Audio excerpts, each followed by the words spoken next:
So the first thing that I want you to do is, if you really want to take this serious, you got to record yourself. And I want you to think about 10 recordings, okay? And I want you to record yourself and then watch that recording with no audio. Just watch what you look like and see, would you be engaged still? Could you tell the emotions that you're feeling? Look beyond hand gestures, facial expressions, everything. But look at, without hearing anything, what do you see? Because we know that everything that we see, light travels faster than sound. So we're communicating a lot more that way than we do with our words.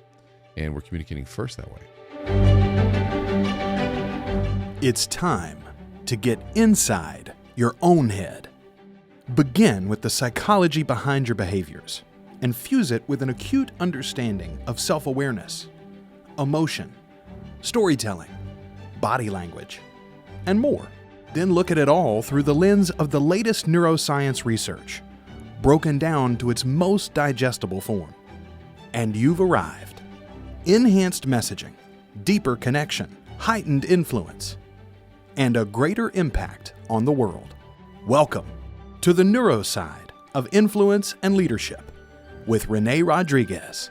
All right, welcome to today's podcast. And today we're going to talk about something very, very, very poignant, which is going to be hand gestures and the importance of hand gestures when we're speaking. And I had a lot of fun with this one because the research that I did on this actually blew my mind. I mean, I knew there was a lot on it.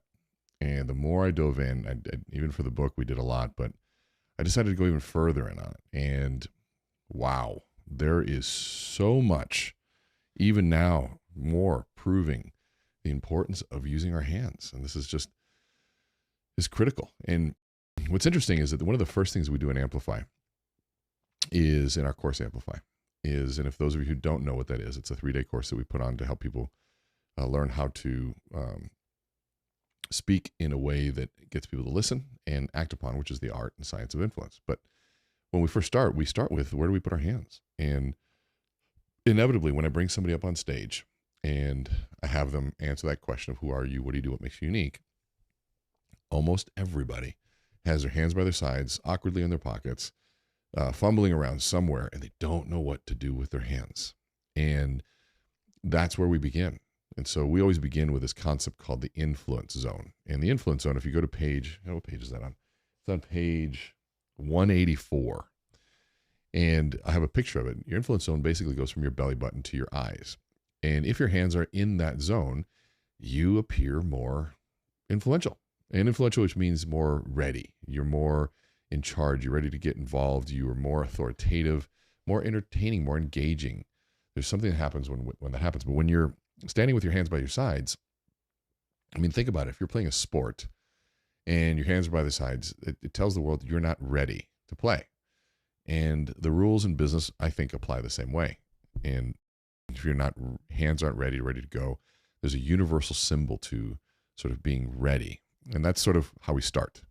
But then there's gestures and what we do with them. And so I want to share with you some research, because this research is what began to sort of excite me, blow my mind, everything. But there was a study done by Holler and Beatie, found that gestures increase the value of spoken message by 60%. So think about it, the value of our spoken message. I think that's what we're all going after, being more valuable. And so how do we do that? And so, I think by far my favorite study is the one that was done on all the worst and best TED Talks.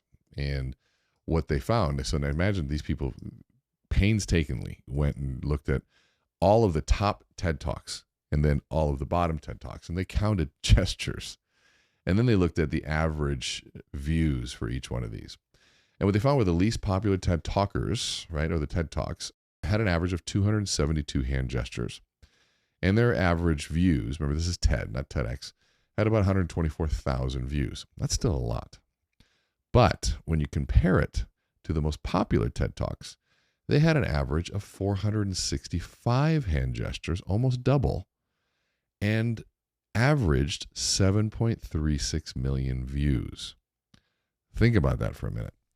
Just by using your hands.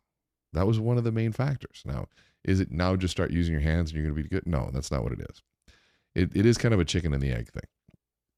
But I will tell you, hand gestures, being more expressive, is going to do a lot. Let's go a little bit further. This is some new research done at the University of Alberta.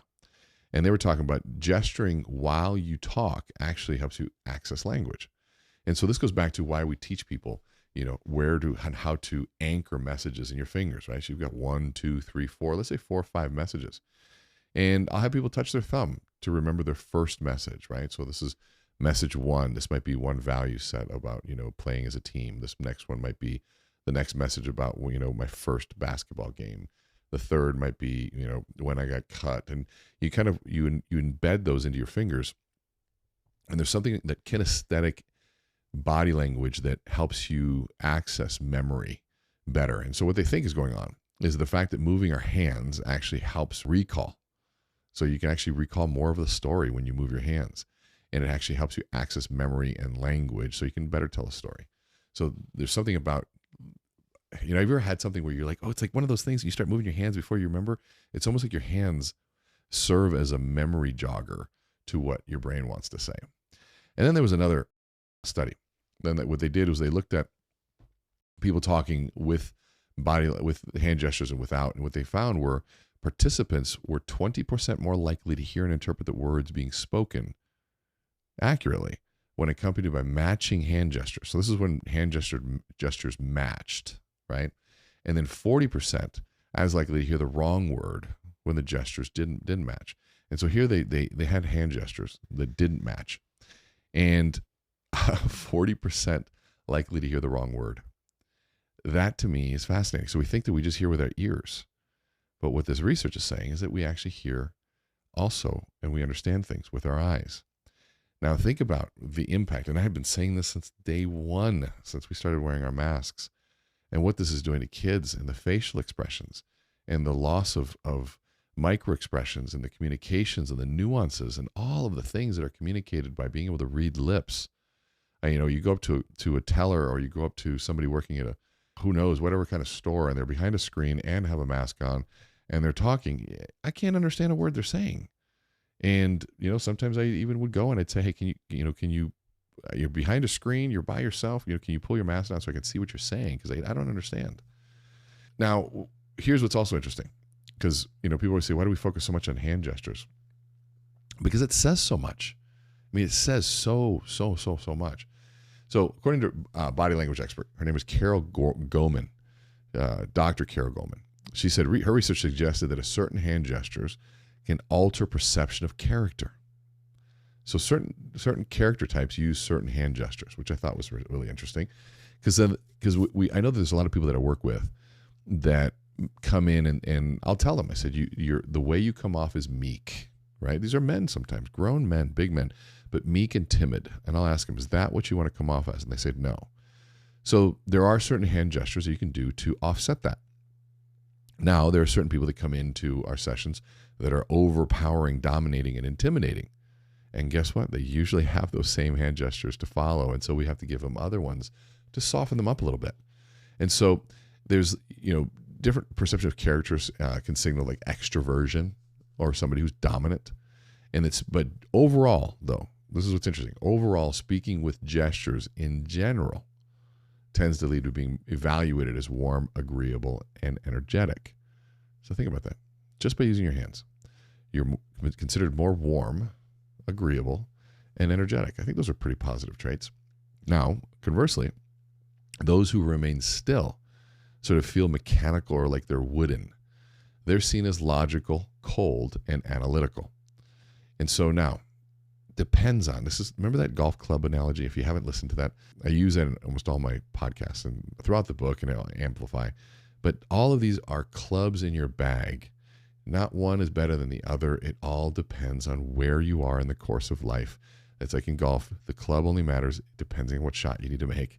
This is the same way with these skill sets. And so for example, extroversion is associated with sort of more hand movements. The more hand movements you use, you're seen as extroverted. So if you're not wanting to be perceived as timid or introverted, maybe if, let's say you're trying to find a date, you're trying to be more out there in the world, then, start taking up space, start moving your hands. And There's even more research about staying in the box, not going too far, because it'd be perceived as annoying and overpowering, overwhelming, if you will. And so then we look at vertical movements, right? Going up and down. Something goes up and down, be seen as somebody whose perception of authority, like hands sweeping from your waist to shoulder height. So these expansive sort of measures typically also will be rated lower in agreeableness, but higher in domination. So when you're highly agreeable, these are they're sort of the top 5, top big names in personality types. You should study all this stuff, by the way. Agreeableness is really good in relationships. It's really, really good in personal relationships, in happier life. Just not all that good in the negotiation table. It's not good in business when you're trying to increase your income, close a deal, all that stuff. So it's lower in agreeableness, but higher in domination. So low agreeability and high in domination those are pretty good personality types when it comes to negotiating a deal. Those aren't good when you're trying to build culture, when you're trying to build connection with people. That's not the club that you want to use. So again, these are what club in the bag do you want to be using throughout all this? Thinking about how to do this is another thing, right? So how do we go about using our hand gestures? So the first thing that I want you to do is, if you really want to take this serious, you got to record yourself. And I want you to think about 10 recordings, okay? And I want you to record yourself and then watch that recording with no audio. Just watch what you look like and see, would you be engaged still? Could you tell the emotions that you're feeling? Look beyond hand gestures, facial expressions, everything. But look at, without hearing anything, what do you see? Because we know that everything that we see, light travels faster than sound. So we're communicating a lot more that way than we do with our words. And we're communicating first that way. And so watch it without any sound. And that's going to tell you if you're moving enough, if you're taking up space, are you using hand gestures, all those different things. And so, but do 10. And then once you do that, start writing down the ones you like, the ones you didn't like. So typical analysis stuff, right? But I want to give you sort of an analogy to think about it. And what's interesting is that a lot of these analogies people don't realize come from really nerdy research studies. So this is one of them. So this is understanding what we call information packaging hypothesis, right? And so information packaging hypothesis. So what is that, right? And so information packaging hypothesis comes to really be explained as producing gestures that help speakers organize and package visuospatial information into units, you love it, that are compatible with linear sequential format of speech. So what does all that mean?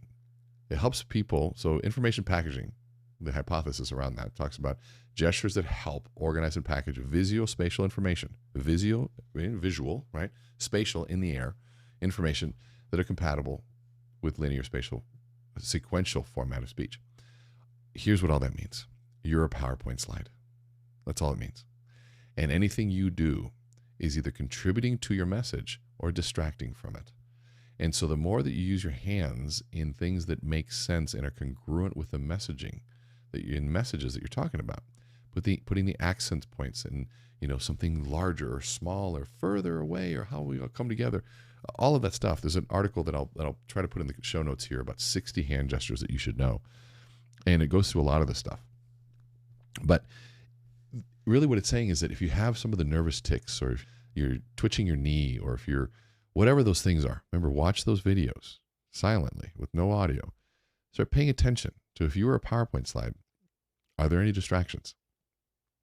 Are there any quirks? Are you massaging your hands? We call that self-soothing. People get up there and literally will be like, hey, it's great to see everybody. And, they're just massaging their hands. And all of a sudden you realize that that's a self-soothing behavior, that it's, hey, the way I look at it, I kind of sort of exaggerate and say, hey, I'm going to sit here and massage myself in front of you. Once I do that, I'm like, yeah, I don't want to do that anymore. So, but the only way you do that is being filmed. And if you're not a speaker, if you're not somebody that's always in front of the cameras, if you're not doing that stuff, you just have no idea. So you're just going to have to film yourself. And don't worry, it's only for you. But if you are somebody that's doing content, go watch your content. Maybe you got this down. Maybe you've nailed it. Maybe there's some other gestures that you really like. And so there's, when it comes to thinking about the gestures, you got to also think about, what are you trying to actually communicate, right? Because the gestures are the ones that are going to either, contribute to your message or pull away from your message. And so just like any, golf club that you use, is it getting you closer to the pin or is it getting you further away? Those are the different elements that I think are critical in understanding hand gestures. One, if you don't come from a culture or a background that uses them, you don't want to start using them, because it's just going to be a lot more entertaining. I mean, a lot more entertaining and more easier to listen to. But there's also this concept called the box, right? The influence zone. Some people call it the box. I call it the influence zone. When you're outside of the influence zone, right? Meaning if your hands are down below it, there's nothing to pay attention to. We're not even watching you, right? Because you're going to put us to sleep. But if you're above it, far beyond it and wide, it can be seen as distracting and feel out of control, right? So if you can imagine sort of this box from your eyes to your belly button that extends just a little bit past your shoulders. And if you're too wide too often, it's too much, right? It's way too much. And so there's, if you think about sort of the spectrum of no movement would be low, you're stiff, your hands are open, right? Facing up is always a good place to be. If your hands are facing up, that means you're open, you're accepting.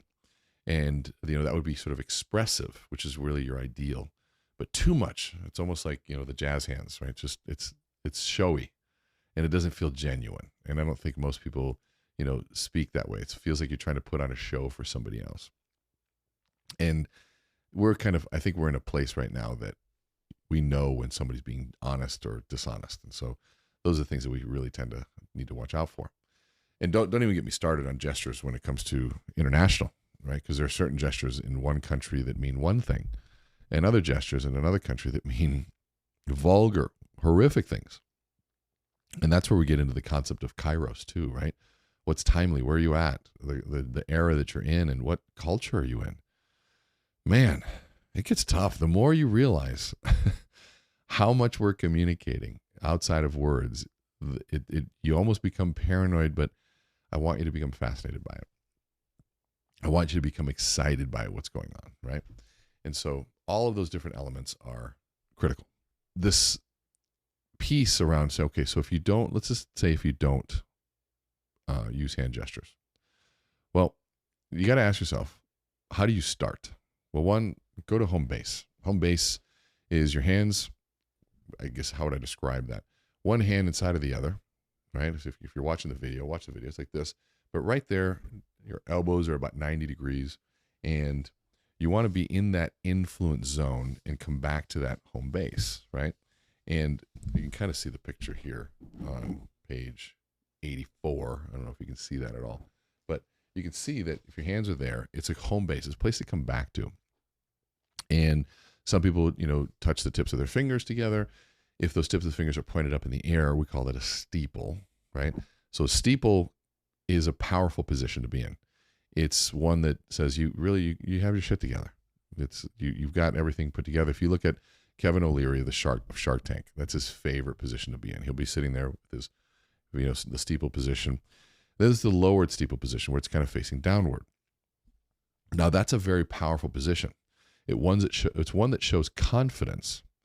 And what a lot of women will use this too in women leaders that say, you know what, I know I'm in charge, but maybe I don't want to dominate what's going on. And men who are in charge that can lower their steeple that way and bring it down to, like pointed, in a neutral position, now all of a sudden can say, you know what, show that they're confident, but yet being open to other people and not being overbearing. But think about your fingers are like a gun. You never want to point them at anyone.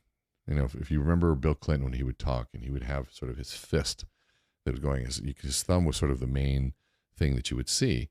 But what people don't know is that he used to have his finger pointed. He used to point it when he talked.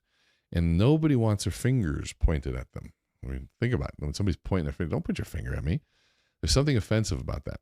And so his speech coach made him grab that finger, put his thumb on it, and all of a sudden it became a very powerful gesture of hand movement.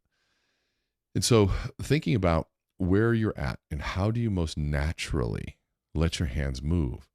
I'm going to give you some odd advice. For those that are not comfortable in their bodies and not comfortable moving around, take an acting class. Tell the acting coach, I need to be more expressive with how I talk and how I move. And they're going to have you do some weird shit. Okay. And they're going to have you moving your body in ways you don't want to and all that. But trust them.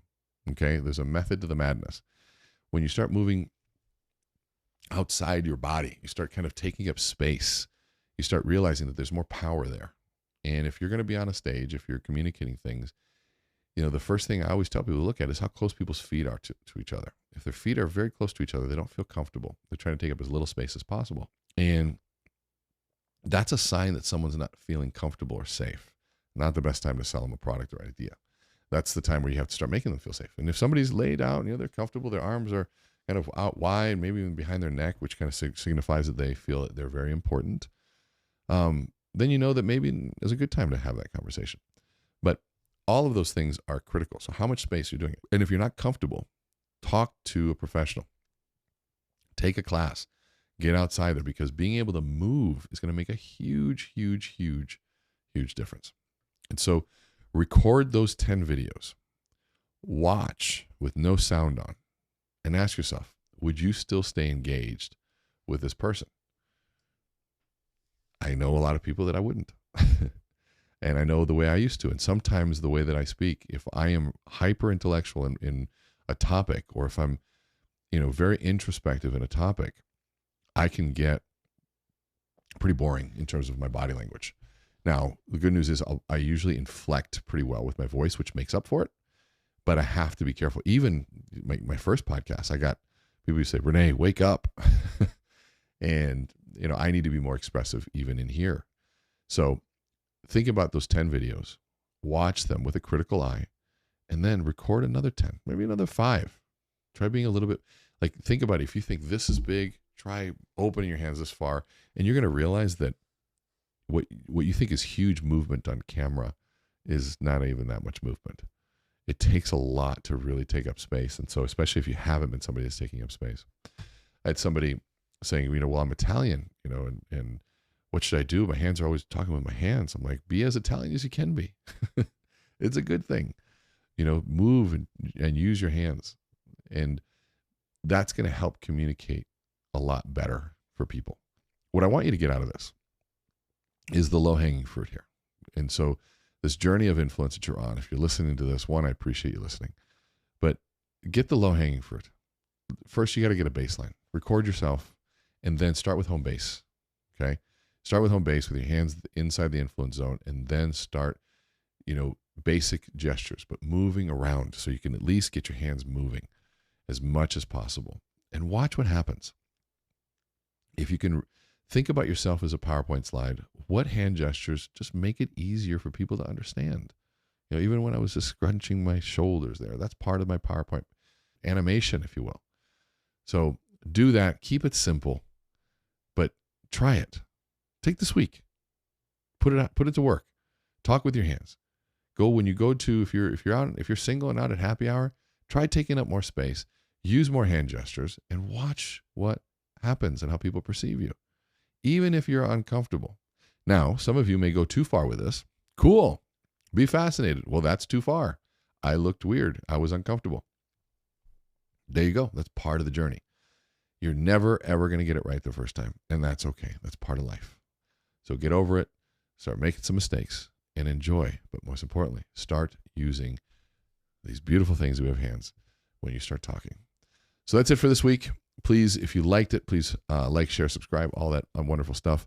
And the book, man, if you're listening to this is the first one that we're doing that came out, debuted at number 2, Wall Street.